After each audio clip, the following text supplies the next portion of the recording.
Welcome to my YouTube channel the wisdom stories. Baghdad की एक वादी में एक कबीला आबाद था जिसका सरदार जैद बिन फहीम था, जो अपनी मेहमान नवाजी और सखावत की वजह से मशहूर था। आज हम आपको जैद बिन फहीम की सखावत का एक मशहूर किस्सा सुनाते हैं। कहते हैं कि यूनान के बादशाह के दरबार में एक दिन जैद बिन फहीम की सखावत का जिक्र हुआ। एक दरबारी ने बताया कि जैद के पास एक निहायत कीमती और नायाब रेगिस्तानी हिरन है, जिसकी खूबसूरती और रफ्तार देखकर हर शख्स दंग रह जाता है। ये बात सुनकर बादशाह ने कहा, जब तक किसी को आजमाया न जाए इसके बारे में राय कायम करना मुनासिब नहीं। बादशाह ने अपने वजीर को हुक्म दिया कि तुम इसके पास जाओ और इससे वही नायाब हिरन मांगो। अगर वो अपना कीमती हिरन कुर्बान कर दे तो समझ लेना कि वो वाकई सखी है। वजीर और चंद दरबारी लंबा सफर तय करते हुए रात के वक्त जैद बिन फहीम के घर पहुँचे। उस वक्त शदीद बारिश हो रही थी और तेज आंधी चल रही थी। आसमान पर बिजली कड़क रही थी।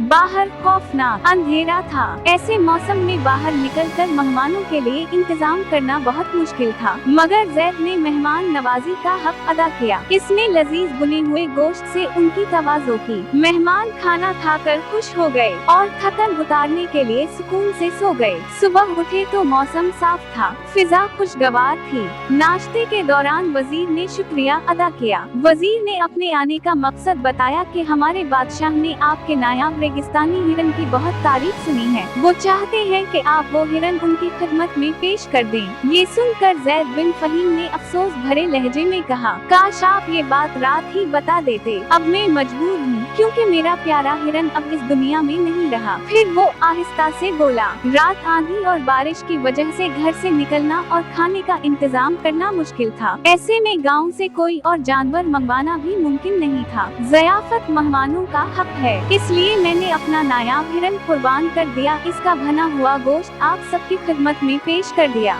वजीर ये सुनकर हैरान रह गया और जब बादशाह के सामने ये वाकया सुनाया गया तो वो भी जैद बिन फहीम की सखावत से बहुत मुतासिर हुआ। अखलाकी पैगाम। सच्ची सखावत वो होती है जिसमें इंसान वो चीज भी कुर्बान कर दे जो उसके दिल के सबसे करीब और सबसे कीमती हो। Thanks for watching.